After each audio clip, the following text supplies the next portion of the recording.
ஊரக வளர்ச்சி முகமை டாக்டர் ஆர் மணி ஐயா அவர்கள், இதற்கு முன்பாக இருந்த மாவட்ட ஆட்சித்தலைவர் அவர்கள் மிகச்சிறப்பாக பணியாற்றியமைக்கான சான்றிதழையும் கேடயத்தையும் நம்முடைய ஐயா அவர்களுக்கு வழங்கினார்கள். அத்தகு சிறப்பு வாய்ந்த திட்ட இயக்குனர் ஐயா அவர்களை இப்பொழுது தலைமை உரையாற்ற வருகை தருமாறு அன்போடு அழைத்து மகிழ்கிறோம்.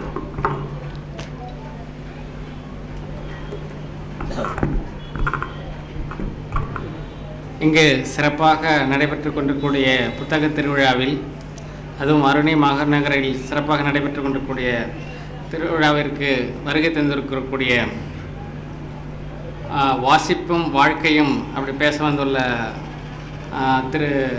திருமதி சைலஜா அவர்களுக்கும், மற்றும் புத்தகம் படைக்கும் புது உலகம் என்ற தலைப்பில் பேச வந்துள்ள மதிப்பிற்குரிய திரு அழகிய பெரியவன் அவர்களுக்கும், மற்றும் இங்கு நன்றியுரை ஆற்ற உள்ள செங்கம் வட்டார வளர்ச்சி அலுவலர், வரவேற்புரை நல்கிய வட்டாட்சியர் மற்றும் இந்த விழாவிற்கு வருகை தந்துள்ள அனைத்து பொதுமக்களுக்கும் வாசிப்பாளர்களுக்கும் எனது மாலை வணக்கத்தை தெரிவித்துக் கொள்கிறேன்.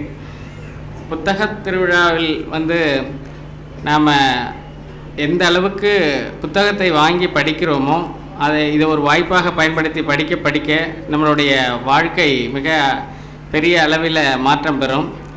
இந்த வாசிப்பு என்பது உள்ளும் புறமும், புற உலகத்தையும் சரி அக உலகத்தையும் சரி வெவ்வேறு நிலைக்கு நம்ம கொண்டு செல்லும். அந்த அளவுக்கு உள்ள வெள்ளத்தனைய மலர் நீட்டம் மாந்தர்தம் உள்ளத்தனைய உயர்வு என்பது சொல்வது போல, நம்ம எந்த அளவுக்கு உள்ளத்தை உயர்த்துவோமோ அந்த அளவுக்கு வாழ்க்கை சிறப்பாக இருக்கும். அந்த உள்ளத்தை உயர்த்தக்கூடிய அளவுக்கு நம்மளுக்கு புத்தக வாசிப்பு தான் நம்மளுடைய மனதை விரியவும் ஒரு ஆழமான புரிதலையும் அமைதியையும் கொடுக்கக்கூடியது. ஸோ அந்த மாதிரியான ஒரு வாய்ப்பை நம்ம அருணை மாநகரில் ஏற்படுத்தி கொடுத்துருக்காங்க.